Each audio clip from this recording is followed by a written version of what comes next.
pwede babunyagan ang tao kundi mahimong tinunan. Kay mao may gisulti sila, himo ang tinunan o bunyagi sila. Wala yung sitas kay gisulti. Atong sundon ang sitas, atong sundon ang gisulti.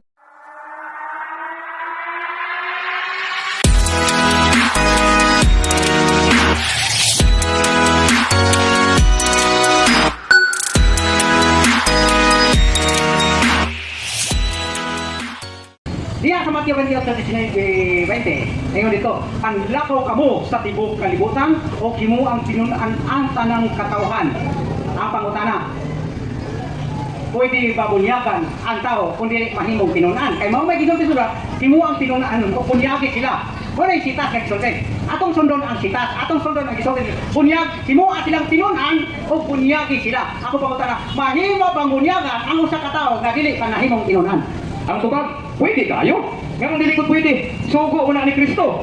Paglakaw kamo ngadto sa kanang katawhan sa tibuok kalibutan. Himua silang akong mga tinunan.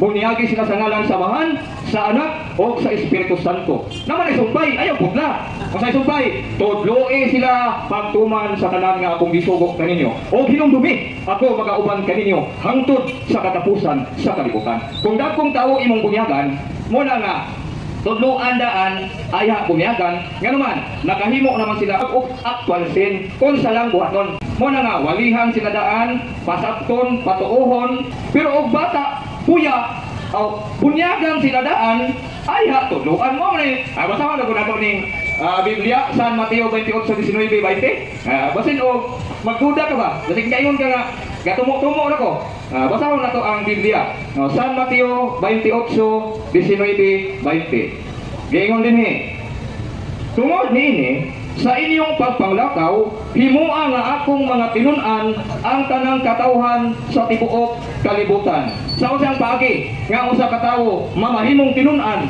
sa atong Ginoong Kristo bunyagi sila sa ngalan sa Amahan sa Anak o sa Espiritu Santo. Maindi, o tudloe sila pagtuman sa tanan nga akong gisugo kaninyo. O ginumdumi, ako mag-uban kaninyo kanunay hangtod sa katapusan sa kalibutan. Ano itong tanan? Okay.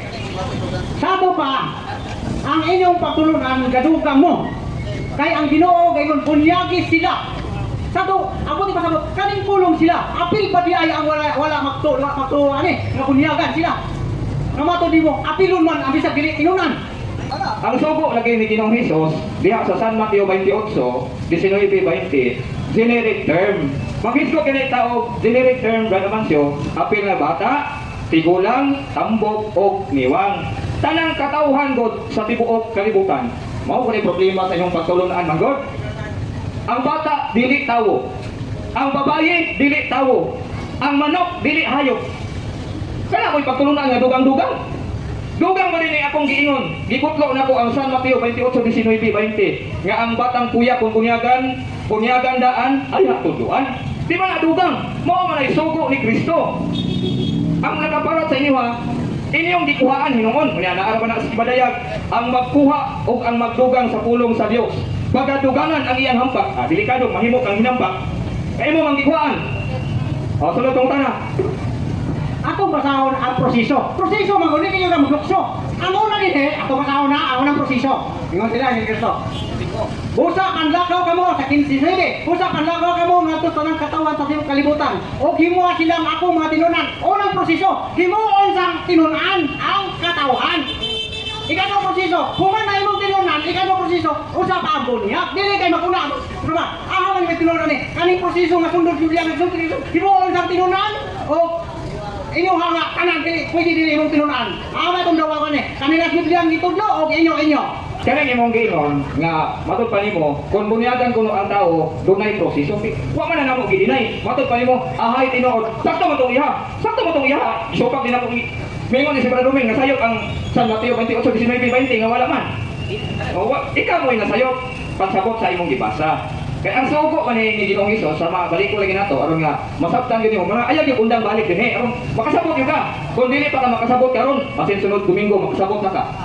Ang sugo lagi ni Ginoong Hesus tanang tawo himuon nga iyang tinunan sa unsang paagiha nga ang usa ka tawo mamahimong tinun-an ni Ginoong Hesus pinaagi sa bunyag. Example, ikaw, dili ka pa na ko diri. Example, pila edad nimo? Edad ako? Si Pinta. 59. Hapit na ka mag senior citizen di ay. Pananglitan, ikaw 59 naman ka. Wala pa ka na bunyagi. Kunya maayo na kita mo basa o Biblia ang pangutana. Tinun-an ka ni Kristo o dili ka tinun-an ni Kristo?